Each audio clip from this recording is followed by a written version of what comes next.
উনি পুলিশের ব্যাপারে কি করলেন জেনারেল জিয়া? উনি পুলিশে দেখলেন যে এরকম অবস্থা, অফিসার ঠিক মতো নাই, সব গুলো বসে আছে যে এসপি মাহবুবের মতো।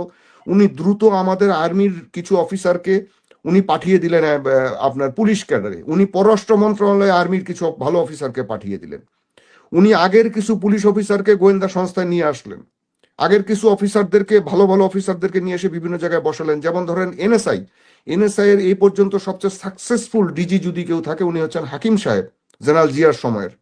উনি একজন সিভিলিয়ান ছিলেন, পাকিস্তানি অফিসার ছিলেন, সিভিলিয়ান অফিসার। জেনারেল জিয়া খুঁজে নিয়ে এসে ওনাকে বসিয়ে দিলেন। উনি এনএসআইটাকে অর্গানাইজ করলেন, ওখানে অনেক আর্মি অফিসারকে পাঠানো হলো, সবাই গিয়ে তাড়াতাড়ি অর্গানাইজ করলো, পুলিশের মধ্যে তাড়াতাড়ি অর্গানাইজ করলো এভাবে। এবং দ্রুত ট্রেনিং দিয়ে আপনাদের যদি খেয়াল থেকে ঢাকা মেট্রোপলিটন পুলিশ দাঁড় করে দেওয়া হলে, এপিবিএন দাঁড় করে দেওয়া। এখানে আমাদের আর্মির কয়েকশো অফিসার রিটায়ার্ড যারা অযাচিতভাবে চাকরি হারিয়েছে, তাদের এই যে ক্যাপ্টেন, মেজর, এরকম লেফটেন্যান্ট কর্নেল, এনারা কিন্তু ইনটেক রয়ে গেছেন, তাদের শারীরিক সক্ষমতা আছে, তাদের ট্রেনিং আছে, গোয়েন্দা ট্রেনিং আছে, ভালো ট্রেনিং আছে। বলা হলো যে এদেরকে অ্যাডক বেসিসে 2 বছরের জন্য নিয়োগ দেন, এনারা ট্রেনিং দিয়ে দাঁড় করে দিয়ে আসুক। বা পুলিশের যে সমস্ত কর্মকর্তাকে অকালীন অবসর দেওয়া হয়েছে তাদেরকে দ্রুত কিছু নিয়ে আসা হয়েছে পুলিশের। আমি বলবো না যে সব করা হয়নি, কিছু করা হয়েছে। কিন্তু যেটা করা উচিত ছিল, ধরেন 20,000, আমি তো বললাম আগে যে 20,000 পুলিশ আমরা ইজিলি, এবং এই 20,000 পুলিশ ডক্টর ইউনূসের সময় নিলে কি হতো, এখানে কোনো রাজনৈতিক ইন্টারফারেন্সটা থাকতো না। তাহলে আমরা কিছু ভালো ছেলে পেলে গ্রামের বা শহরের পেতাম।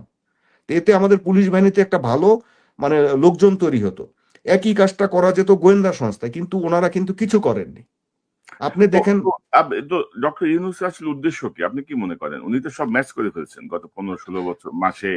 ওনার প্রতি যে সমর্থন ছিল আনপ্যারালালি সবাই সমর্থন দিল, উনি সেটা সদ্ব্যবহার করতে পারলেন না। ওনার তো ঐতিহাসিক সুযোগ ছিল জেনারেল জিয়ার পরে যে বাংলাদেশের কতগুলা আপনার খোল নইছে বদলে দেওয়া, সব হয়তো উনি পারতেন না। রাজনীতিবিদদের কাছে নির্বাচন করে ক্ষমতা হস্তান্তর করাটাই বুদ্ধিমানের কাজ, সেটা হয়তো উনি করতেন।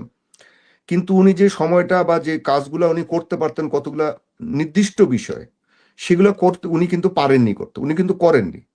এখন কেন করেননি? ওনার উপদেষ্টাদের দিকে তাকান আপনি, এক একজন কি সুশীলের মতো কথাবার্তা বলেন। আচ্ছা, আপনি আলী ইমাম মজুমদারের মতো উপদেষ্টা মানে লোক থাকলে, আওয়ামী লীগের এরকম ঘেটু, আপনি এরকম আরো কয়েকজনের নাম আমি বলতে চাই না, যাদেরকে আপনারা চেনেন, যারা ওই 111-এর সময় খুব তৎপর ছিল, তাদেরকে রাখলে কি আপনি কাজ করাতে পারবেন কোনো